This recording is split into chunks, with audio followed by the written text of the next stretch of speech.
moved the Overton window on a lot of things. And you were the figurehead that spoke a lot of reason about new issues and new ways, and it really changed the whole entire Democratic platform, regardless of whether you won or lost. But you are just one man, and you have actually spun off and inspired many other people who are also running for elected official offices in different states.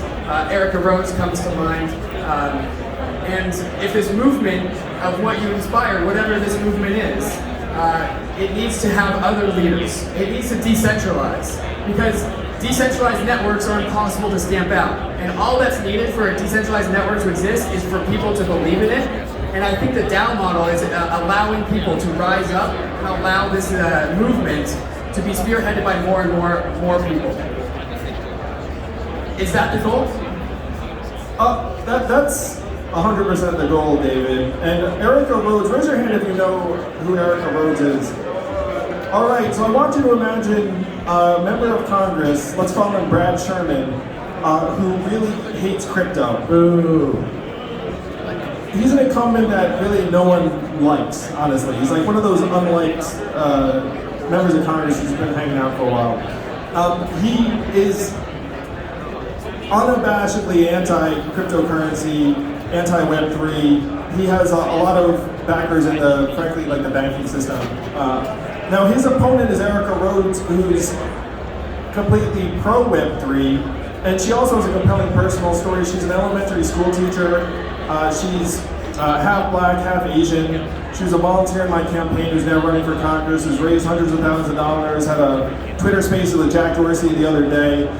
So if you want someone like Brad Sherman to know that being against this industry is a political loser, then you should back his opponent, Erica Rhodes. You can look it up, it's Erica for Congress. It's spelled A-A-R-I-K-A. So there are different candidates like this around the country that, in my mind, the community should be getting behind. Now, this is not Lobby 3's work. Lobby 3's work is going to be go to DC and talk sense to the regulators. But there are other people who are putting political energy behind folks who are fighting for this industry, and I think that we owe them our support, honestly. For those of you that happen to live in California 30th District, that's your race. So, I'm sure there's some of you in there. Andrew, a lot of DAOs in the Web3 world have roadmaps. Does the Lobby 3 DAO have a roadmap? Yeah, if you go to lobby3.io, there is a roadmap.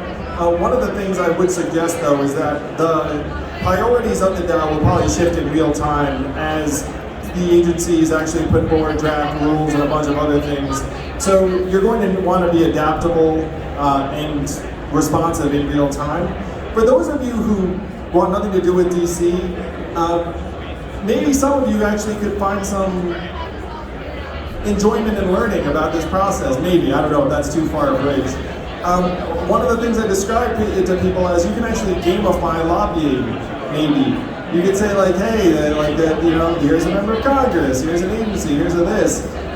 So the roadmap of the DAO, I'm sure, will end up shifting as different priorities emerge, because this is very much a right now concern. The Biden administration has announced that an executive order is going to come out probably again in the next 1 to 2 weeks